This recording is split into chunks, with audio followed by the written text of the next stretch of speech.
एका भरधाव कारने दुचाकीला धडक दिल्यामुळे दीपाली योगेश कोळी वय वर्ष 22 राहणार जुना असोदा रोड जळगाव ही 8 महिन्यांची गर्भवती महिला जागीच ठार झाली। तिचे पती व 3 वर्षांची मुलगी गंभीर जखमी आहेत। ही घटना रविवारी 12 मे रोजी सायंकाळच्या सुमारास वराड गावाजवळ घडली। मातृदिनाच्या दिवशीच गर्भवती महिलेवर काळाने झडप घातल्यामुळे एकाच वेळी 2 जीव गेले तर 3 वर्षीय मुलीचे मातृछत्र हरवले।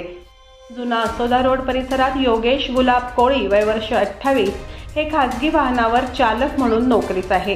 ते पत्नी दीपाली व 3 वर्षांची मुलगी काव्या हिला घेऊन निमगव्हाण येथे नातेवाईकांकडे भेटण्यासाठी गेलेले होते।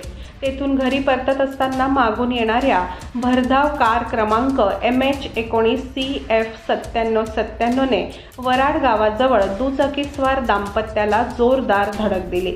या अपघातात 8 महिन्यांची गर्भवती असलेल्या दीपाली यांचा जागीच मृत्यू झाला, तर त्यांचे पती योगेश व मुलगी काव्या हे दोघेही गंभीर जखमी आहेत।